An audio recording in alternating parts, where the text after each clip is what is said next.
Bueno, y tenemos las imágenes, señores, de un altercado en el que resultó golpeado un periodista de Noticias SIN. Vamos a ver las imágenes.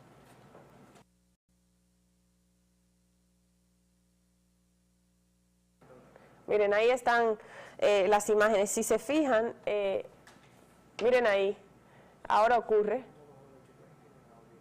No se ve con claridad algunos aspectos. Ahí está, es un altercado, como ven.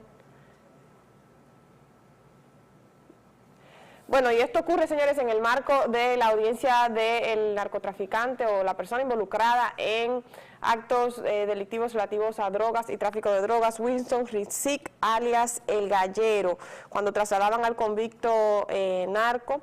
Entonces, estos hechos ocurren entre la seguridad del convicto y del sistema, y entonces contra el periodista de Noticias SIN. En tiempos recientes han ocurrido varios altercados entre la prensa y las autoridades, sobre todo en el marco de audiencias penales como esta. Parecería ser que cuando los ánimos están tan caldeados en los tribunales, pues la labor de la prensa se dificulta y la labor de la seguridad también. Es por eso que primero tendría la prensa que tomar nota de que las medidas de seguridad no carecen de razón de ser. Ahí vimos al camarógrafo actuar violentamente, y también tienen que las autoridades comprender que la prensa solo hace su trabajo cuando intenta tomar estas imágenes, cuando un camarógrafo trata de acercarse, cuando hacen preguntas. Es el derecho a la información lo que se ejerce en esos momentos. Y también yo creo que algo que podemos hablar de eso es el tema, como decíamos cuando hablábamos de la marcha en Santiago, del uso de la fuerza por parte de las autoridades. De nuevo, el uso de la fuerza por parte de las autoridades es el último recurso. El último recurso. Cuando ya se han agotado todas las vías, cuando se ha intentado hablar con la persona o con la contraparte, cuando se ha intentado removerle de las zonas en las que es prudente por orden o por protección que no se encuentre, pero el uso de la fuerza tiene que haber agotado para ser legítimo todas los esfuerzos y los mecanismos anteriores. Así que nada, siempre es lamentable un altercado entre la prensa y las autoridades, pero cuando se da es importante que las partes tomen nota de que en la convivencia entre las autoridades y la prensa está la libertad de expresión y la democracia. Bueno, entonces ahora nos vamos a lo que dice la gente.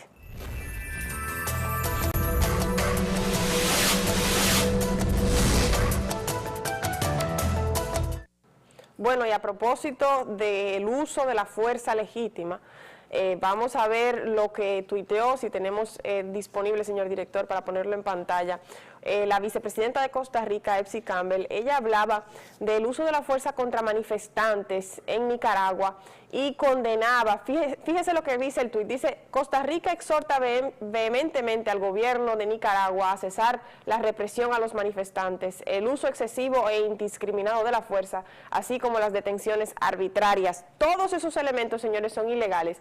El uso excesivo de la fuerza es ilegal, porque, como le decía, tiene un procedimiento para que sea válido. El uso indiscriminado de la fuerza, es decir, usar la fuerza contra todo el mundo cuando podría lograrse el objetivo del orden usando la fuerza contra una parte particular de la manifestación, por ejemplo. Y las detenciones arbitrarias, es decir, porque sí, para detener una manifestación, todo eso es ilegal, y resulta especialmente relevante también, no solo en Nicaragua, y no solo se habla de este tema en Costa Rica, sino también en la República Dominicana, a propósito de lo que hemos venido hablando de la Marcha Verde en Santiago hace unos días, y también, como le decía, con el tema del acercamiento de la prensa a las autoridades para poder determinar el contenido de las informaciones sobre el convicto narco Winston Rizik. Parecería ser que el tema del uso de la fuerza por parte de autoridades se ha complicado en la República Dominicana. Eso no es un tema nuevo. Si ustedes recuerdan el tema del patrullaje mixto, que a veces asignan patrullaje mixto y eso vuelve y baja, porque aquí en este país hay una costumbre de que cuando la criminalidad sube o la delincuencia sube, o también cuando el tema se pone de moda, entonces las autoridades, como si fuera un remedio universal, anuncian un patrullaje mixto, que no es más vehículos que patrullan la ciudad con policías y militares.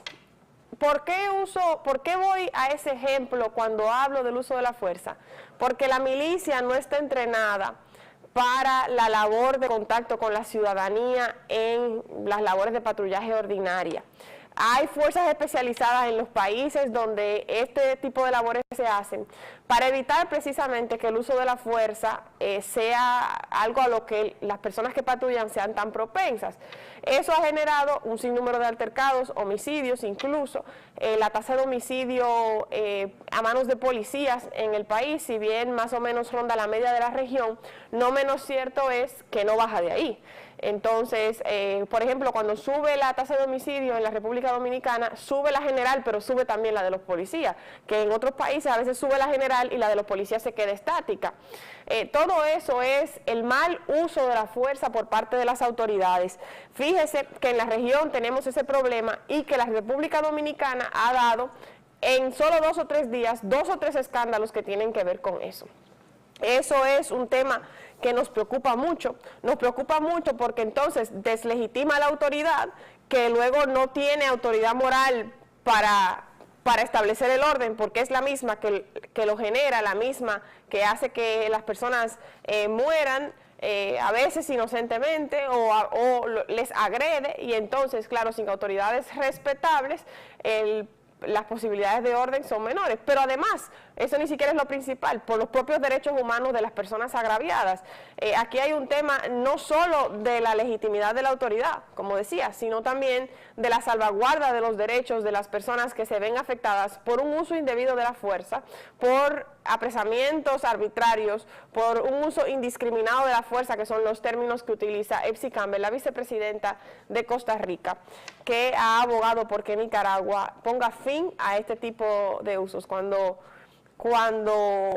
esto ocurre en Nicaragua y ocurre en la República Dominicana, sabemos que los males son comunes, pero que no por eso quedan legitimados en nuestra región y en nuestro país. Señores, donde las cosas parecen ser distintas es en Japón, porque en el marco de lo que tiene a todo el mundo pegado del televisor, los japoneses, al ganar el partido, dan un ejemplo de limpieza y ganando se ponen a recoger todo el estadio. Vamos a ver unas imágenes que nos tiene el señor director sobre cómo transcurrió eso, dando el ejemplo, por cierto. ¡Hey, amigos! ¡Felicitaciones! Te felicito, ganaron. Muchas gracias. Ganaron, felicitaciones. Muchas gracias. Miren lo que están haciendo los japoneses, porque ganaron, pero miren lo que están haciendo. Felicitaciones. Felicito. Ganaron. Miren todos recogiendo la basura los japoneses, esto es una cosa increíble. Y nosotros los colombianos somos unos brutos que no nos damos cuenta que la disciplina, el orden, eso es lo que los hace a ellos mejor. Y mire, véalos aquí, mire. Esa es la enseñanza para nuestra vida. La enseñanza. Ganaron. Ahí están los japoneses, lo que ellos son como personas y por eso ganan. Este es un informe de su querido y adorado hermano, sobrino, tío, cuñado, de todos desde aquí. Les mando un abrazo, pero yo sé que nos vamos a recuperar. Nos hizo falta actitud y eso tiene que trabajarlo allá el amigo Peckerman y exigirle a los jugadores que tienen el talento, pero le faltó las ganas y la disciplina. Y así no podemos seguir. Bueno, esto generó, señores, que dieran el ejemplo, porque en partidos subsiguientes, por ejemplo, el equipo de Uruguay también recogió la basura cuando terminó su partido. Pero además hay un acto de humildad, porque el equipo japonés fue el ganador. No es que perdieron y entonces no tenían más nada que hacer que ir a recoger la basura, no. Por el contrario, eran ganadores, pudieron haber estado celebrando. Y sin embargo, antes de hacerlo, que imagino lo habrán hecho, se dedicaron a recoger el estadio en el que ellos y los demás equipos que participan en el Mundial han estado jugando sus partidos. Entonces, enhorabuena a Japón, y para demostrar que algunas cosas sí pueden presentar cambios importantes y que con un acto como ese, pues entonces los demás equipos han cambiado y han podido emular ese ejemplo, mejorando así el Mundial y el mensaje humano de un evento deportivo internacional como ese. Vamos a ver ahora un tema también internacional, el tema de López Obrador, que le teníamos pendiente, con el tema de los niños separados de sus padres en Estados Unidos. Amigas, amigos de Culiacán y de todo el estado de Sinaloa, antes de tratar el tema que nos convoca, que es el cierre de campaña, quiero desde Culiacán expresar mi protesta por lo que está sucediendo con niños mexicanos, centroamericanos, latinoamericanos y del Caribe que están siendo deportados de los Estados Unidos en condiciones inhumanas. Quiero desde Culiacán, Sinaloa, pedirle al presidente Enrique Peña Nieto que actúe con urgencia, de inmediato. Propongo respetuosamente 3 acciones. Primero, una enérgica nota diplomática de protesta en contra del gobierno que encabeza Donald Trump. Segundo, que se solicite la intervención urgente del Alto Comisionado de Derechos Humanos de la ONU para que, con ese carácter de defensa como lo ameritan los acontecimientos, se actúe y se detenga esa actitud prepotente, racista, inhumana de deportar a niños, ponerlos en jaulas y separarlos de sus padres. Eso va en contra de los derechos humanos más fundamentales. Se tiene que actuar de inmediato. Y tercero, le pido al presidente Enrique Peña que envíe de inmediato un equipo de profesionales a la frontera, que vayan abogados, psicólogos, trabajadoras sociales para asistir, apoyar a los niños y a sus familiares. Vamos a estar pendientes en estos días para que se detenga esa acción represiva, racista, inhumana. Y ya pronto, muy pronto, al triunfo de nuestro movimiento, vamos a defender a los migrantes de México, de América Central, de todo el continente americano y a todos los migrantes del mundo que por necesidad tienen que abandonar sus pueblos para irse a buscar la vida a Estados Unidos. Es un derecho humano que vamos a defender para los mexicanos y para todos los migrantes. Muchas gracias, amigas y amigos.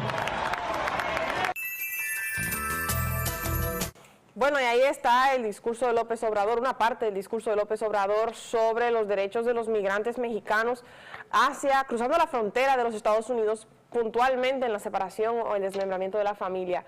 Como hablábamos recientemente, hay un tema ahí de derechos humanos muy delicado. No es cierto que las autoridades migratorias de inmigración de Estados Unidos tengan el derecho de separar a niños menores de sus padres.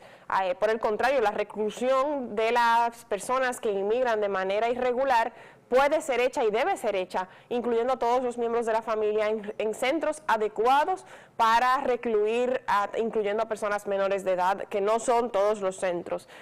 Por lo tanto, Estados Unidos, que tiene una de las comunidades académicas más versadas en materia de derechos humanos, no tiene por qué darse el lujo de no cumplir los estándares internacionales para hacer respetar los derechos de los niños, niñas y adolescentes y de los migrantes. Así hayan transgredido las normas internacionales sobre migración, no menos cierto es que también son normas internacionales las que decretan los derechos humanos y qué tratamiento dar en este tipo de situaciones en las que ahora Estados Unidos de América está separando a menores, dejándolos solos y solas en un país que no conocen, recluidos.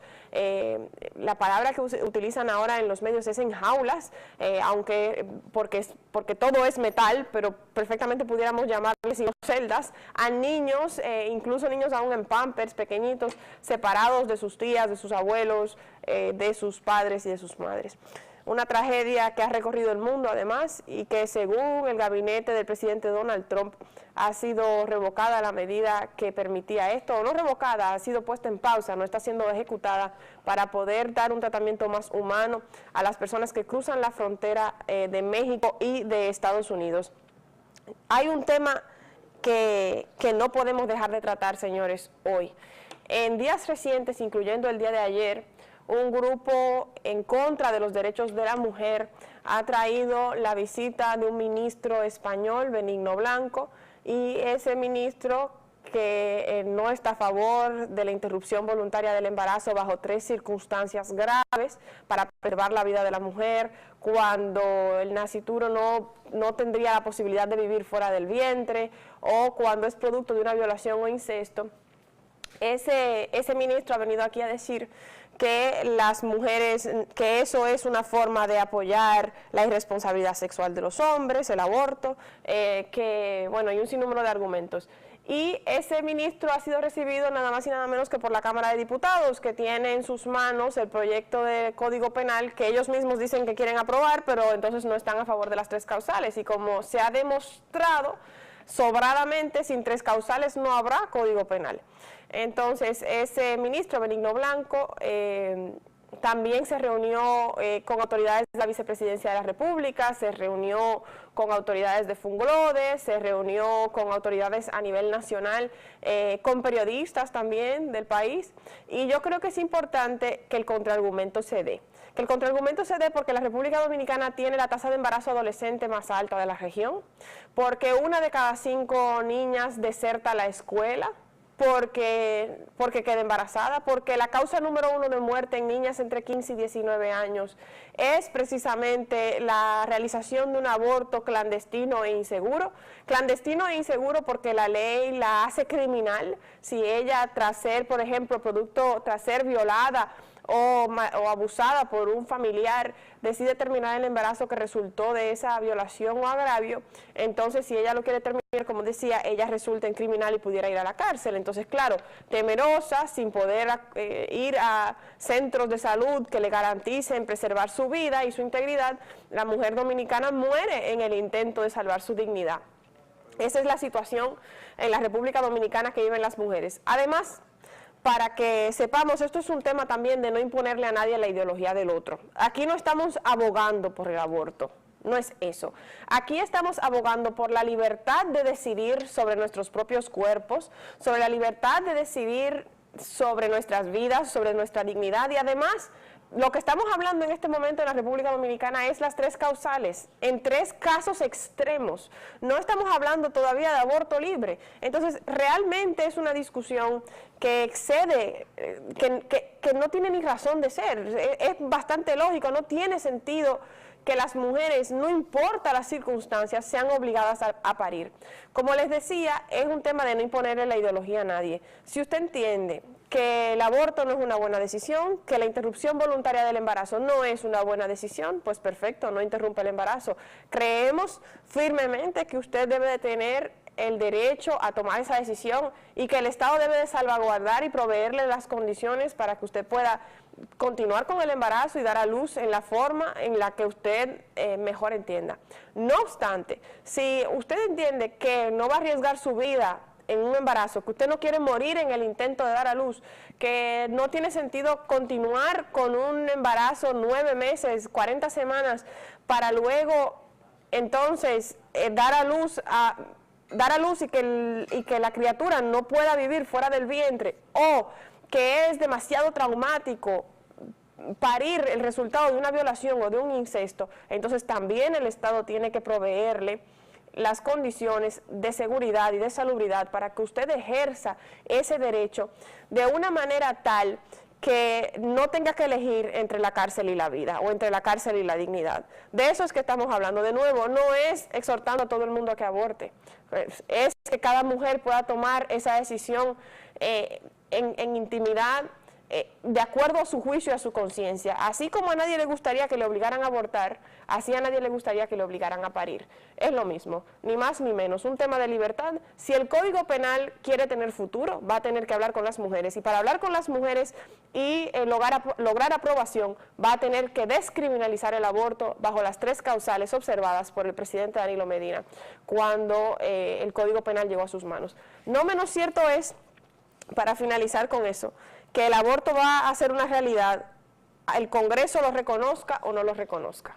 Es decir, las mujeres van a seguir abortando, así el Congreso diga que es legal o diga que es criminal. Entonces, si el Congreso de verdad trabaja para las poblaciones que representa, lo que debería hacer es reconocer esa realidad y proteger la salud y la integridad de las mujeres, porque los abortos, decida lo que decida el Congreso con el Código Penal, diga lo que diga Benigno Blanco, van a seguir ocurriendo, y mientras tanto, o mueren las mujeres o el Congreso toma cartas en el asunto. Con eso nos despedimos y agradecemos haber sintonizado su jarabe.